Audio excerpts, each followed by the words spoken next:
Alright, welcome to the stream for Pop-Up Dungeon. My name is Enrique Dreyer. I'm one of the developers of this game.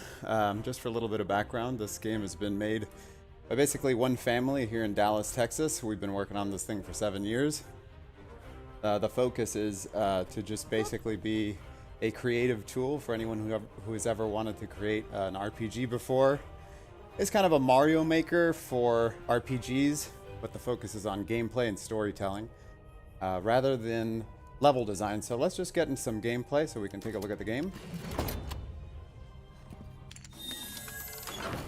What you were looking at there was the character select screen.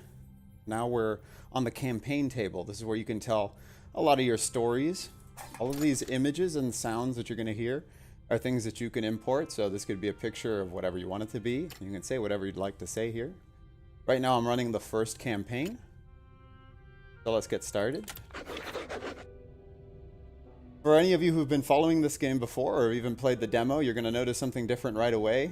We've got backgrounds in now. This is also images that you're going to be able to just bring in. It can be a picture of pretty much anything. They're going to be blurred when they're dialogue backgrounds, but they're going to be sharp when they're not. You can show things like maps or, you know, big pictures for something like a cutscene. And you can do subtitles with them as well. This is a brand new system. It's not in the demo right now because it's just in the dev build. So if I run into any technical trouble, just be warned, I am running a very experimental dev build right now. This is the first time that this is being shown.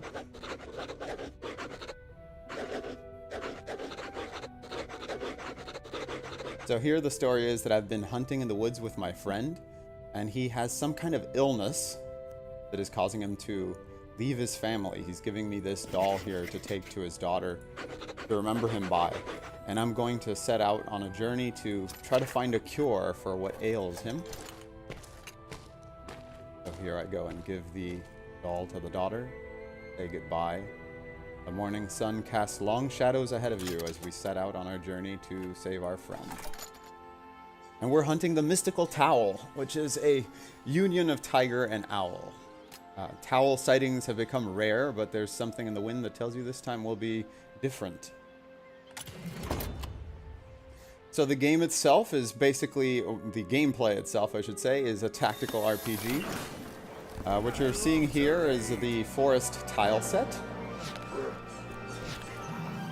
All of these little animals here that you're seeing, these 3D cutouts, are images that you could very easily import yourself, and you could have, well, whatever, your own cat or your friends or whatever else you can draw or come up with.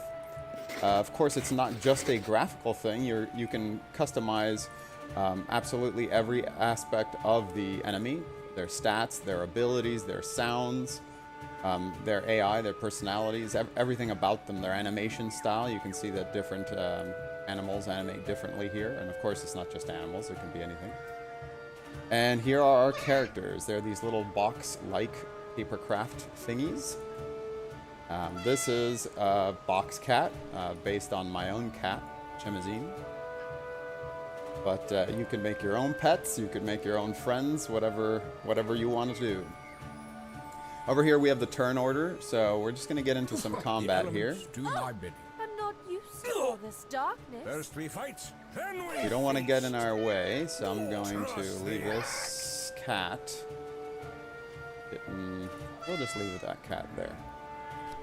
I might have to hit my cat with an axe, but we'll see.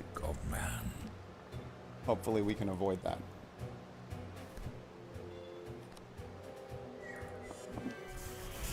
So one of the nice things about this game is that as you're starting to learn how to play it, you can basically just double-click cards that are glowing blue or even green. Green is good, blue is better, typically. So here, if I did the Finger of God, it's going to do what it says above the nameplate. Stuns, levitate, and damage. The little icon next to it that you can see here is basically the damage type. The circle indicates magic, and the little lightning is air. So let's just go ahead and we'll blow this kitty cat away here.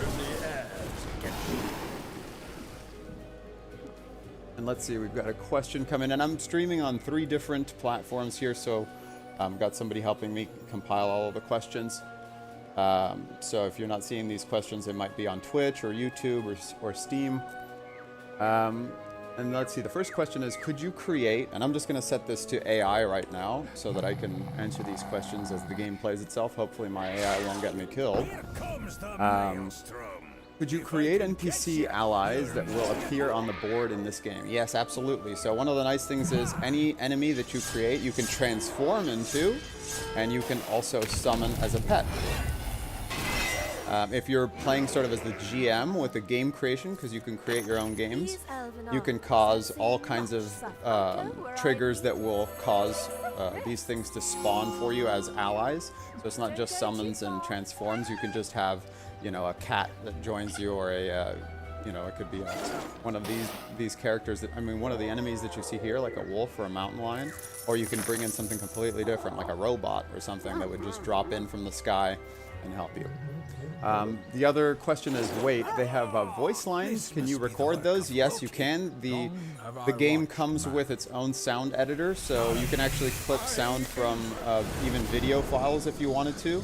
But a lot of times you might just want to go look for a soundboard or something like that. You bring them in, you can create sound packs. You can keep the sound packs fairly simple if you want. Just basically grunts and for hits and attacks, that kind of thing. Or you can get as detailed as customizing, like some of these characters are. Each one of their abilities can have unique, up to 5 cues for each ability. So this game lets you get kind of as deep as you want to go, or it can just be a quick little thing that you put together for maybe playing with your friends on a Saturday night or something like that. Uh-oh. There goes Magnor. Now let's see what happens. Okay, so what just happened there is actually something that won't happen to you if you start playing the game right away. That is a charm that permitted me to come back to life when I'm defeated for the first time, with this little question mark over my head, which is confused. So charms are what basically allow you to do persistent gains, and persistent gains are something that's going to affect your entire party. These can be as simple as stats, or they can be something a little more complicated, like what just happened there, which is a charm that just resurrects you with confusion. So after a fight, you get your loot. I can just double click on this, like so, to equip it. Sometimes they're just, you know, straight upgrades. You can see right here next to Chimazine what I'm replacing, what you're gaining, what you're losing. You know, it's pretty